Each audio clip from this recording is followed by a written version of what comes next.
아멘. 남성중창단 찬양 감사드립니다.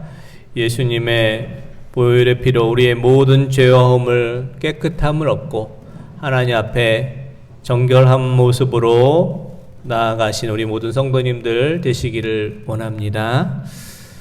지난주 대통령 선거가 있었습니다.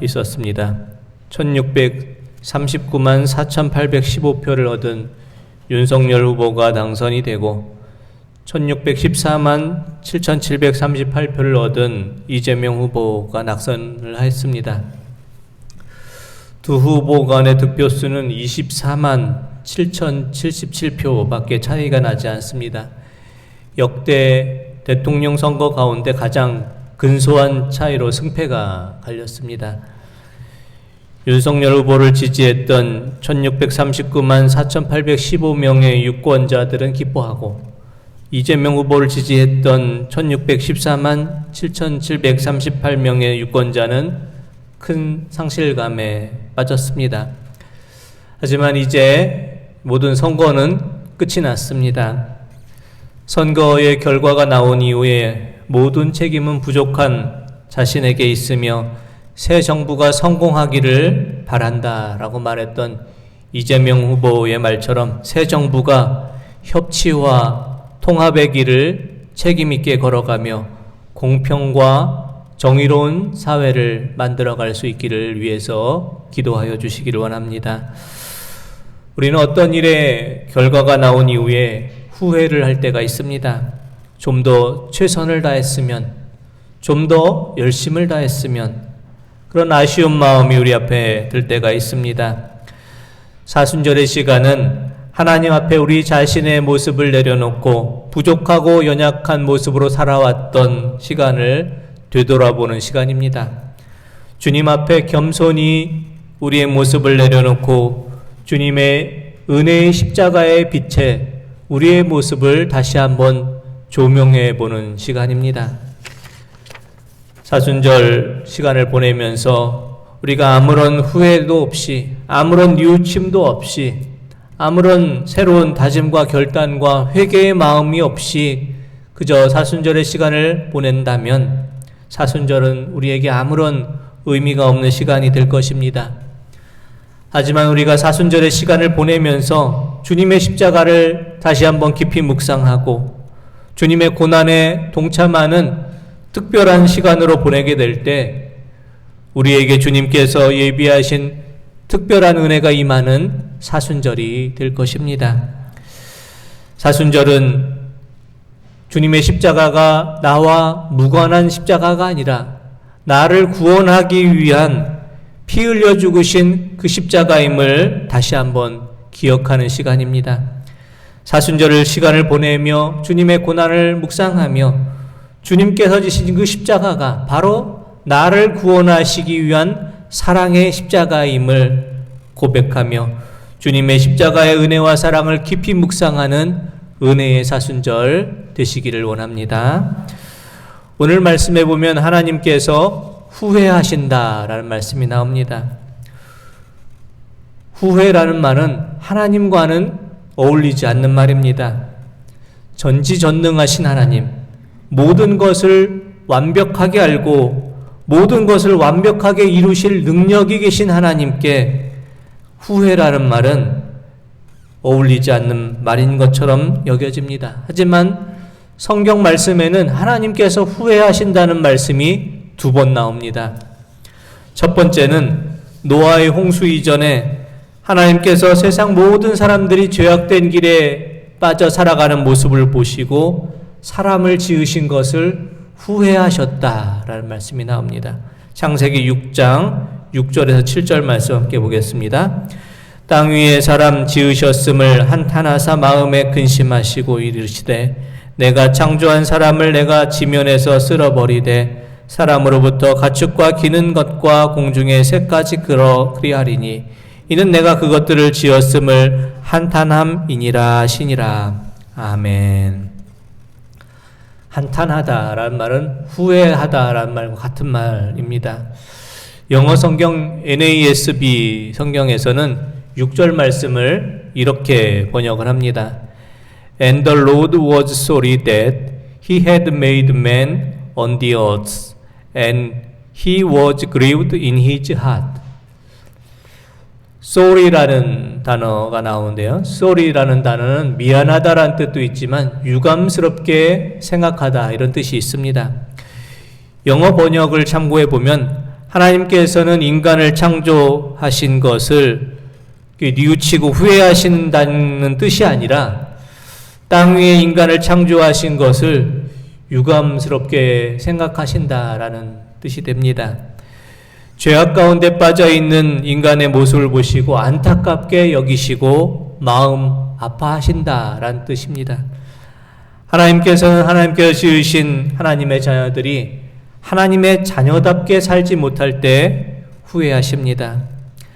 하나님께서 하나님의 숨결을 넣어주시고 하나님의 형상을 따라 지으시고 귀하고 소중하게 지어주셨는데 하나님의 자녀가 죄악 가운데 빠져 살아갈 때 하나님의 기대를 이루지 못하고 살아갈 때 안타까워하시고 마음 아파하십니다. 오늘 말씀의 제목처럼 우리가 하나님을 근심하게 하지 않고 하나님을 후회하지 않고 하나님을 기쁘시게 하는 삶으로 살아가실 수 있기를 원합니다. 하나님께서 후회하신다는 표현이 나오는 두 번째 성경 말씀은 바로 오늘 본문 말씀입니다. 하나님께서는 사울을 왕으로 세우셨지만 사울 왕이 하나님께서 세우신 뜻대로 왕의 모습으로 행하지 못했을 때 하나님께서는 사울을 왕으로 세운 것을 후회하십니다. 사무엘상 15장 11절 말씀 보겠습니다. 내가 사울을 왕으로 세운 것을 후회하노니 그가 돌이켜서 나를 따르지 아니하며 내 명령을 행하지 아니하였음이니라 하신지라. 아멘. 오늘 본문 말씀에 나오는 후회한다라는 이 단어를 NIV 성경에서는 깊이 비통해하고 슬퍼한다라는 뜻을 지닌 그리브라는 단어를 사용하고 있습니다. 하나님께서 사울 왕으로 인해서 후회하시는 것은 사울 왕이 하나님께서 기대하신 것처럼 겸손하고 하나님의 말씀에 순종한 왕이 되지 않았기 때문에 그 모습을 보시고 슬퍼하며 안타까워하고 계시는 것입니다. 왕이 되기 전 사울은 겸손하고 순수한 청년이었습니다. 아버지가 잃어버린 나귀를 찾아오라라고 말했을 때 아버지 말씀에 순종해서 잃어버린 나귀를 찾기 위해서 최선을 다했던 모습이 젊었을 때 사울의 모습입니다. 사무엘상 9장 3절에서 4절 말씀 보겠습니다. 사울의 아버지 기스가 암나귀들을 잃고 그의 아들 사울에게 이르되 너는 일어나 한 사환을 데리고 가서 암나귀들을 찾으라 하매 그가 에브라임 산지와 살리사 땅으로 두루 다녀보았으나 찾지 못하고 사알림 땅으로 두루 다녀보았으나 그곳에는 없었고 베냐민 사람의 땅으로 두루 다녀보았으나 찾지 못하니라. 아멘. 아버지의 말씀 한마디, 고작 나귀 한 마리를 찾아오라는 그 말씀에 순종해서 사울은 에브라임 산지, 살리사 땅, 사알림 땅 곳곳을 찾아 헤매고 있습니다. 에브라임 산지는 팔레스타인 중앙부에 위치한 높은 산악지대입니다. 살리사 땅은 에브라임 산지 북쪽에 위치한 협곡과 계곡으로 위치한 또 땅입니다. 사알림 땅은 단지파의 성읍으로 들짐승들이 사는 황무지와 사막의 땅입니다. 나귀를 찾아오라는 아버지의 그 말씀을 듣고 나귀를 찾는 흉내만 낸 것이 아니라 나귀를 찾을 수 있는 모든 것을 샅샅이 찾으며 아버지의 말씀에 순종하는 사울의 모습을 보게 됩니다. 또한 사울은 많은 사람 가운데 제비를 뽑아서 왕으로 선택되었을 때 겸손하여서 자신은 왕의 자격이 없다라고 숨기까지 했던 그런 겸손한 사람이었습니다. 사무엘상 10장 20절에서 22절 말씀 보겠습니다. 사무엘이 이에 이스라엘 모든 지파를 가까이 오게 하였더니 베냐민 지파가 뽑혔고 베냐민 지파를 그의 가족별로 가까이 오게 하였더니 마드리의 가족이 뽑혔고 그 중에서 기스의 아들 사울이 뽑혔으나 그를 찾아도 찾지 못한지라. 그러므로 그들이 또 여호와께 묻되 그 사람이 여기 왔나이까? 여호와께서 대답하시되 그가 진보다리들 사이에 숨었느니라 하셨더라. 아멘. 이스라엘에서는 중요한 선택을 할 때 항상 제비를 뽑았습니다. 제비를 뽑는다는 것은 제비를 뽑아서 이루어진 그 일이 하나님의 선택한 일이다라는 것을 믿는 뜻이 있고, 제비를 뽑아서 선택된 그 결과대로 순종하며 하나님의 뜻에 맡긴다라는 뜻이 있습니다.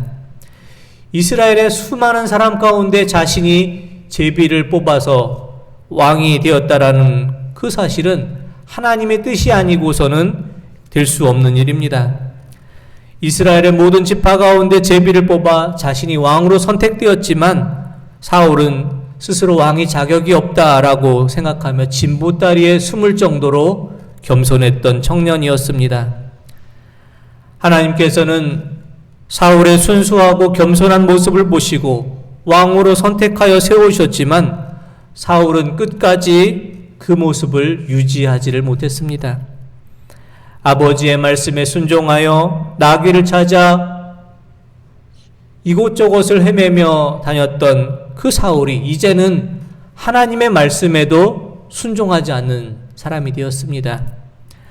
사무엘의 선지자를 통해서 그 죄와 잘못을 꾸짖었을 때 회개하지 않는 사람이 되었습니다. 하나님께서는 사울의 변한 모습을 보고 후회하십니다. 그의 모습을 보고 안타까워하시며 슬퍼하십니다. 사울이 하나님을 슬프게 했던, 후회하게 했던 가장 큰 이유는 무엇입니까? 그것은 바로 사울의 불순종입니다. 하나님께서는 사울을 통해서, 사무엘 선지자를 통해서 사울에게 아말렉을 진멸하라 이렇게 명령하셨습니다. 진멸하라는 것은 흔적이 없도록 모든 것을 다 없애라는 말씀입니다. 하지만 사울은 하나님의 말씀을 듣고 그대로 순종하지 않았습니다. 하나님께서는 아말렉을 진멸하라 말씀했지만 사울은 아말렉의 왕 아각을 살려주고 양과 염소의 가장 좋은 것, 기름진 것, 어린 양과 모든 좋은 것을 남기고 가치 없고 하찮은 것들만 진멸하며 하나님께 순종하는 흉내만 냈습니다. 사무엘상 15장 7절에서 9절 말씀 보겠습니다.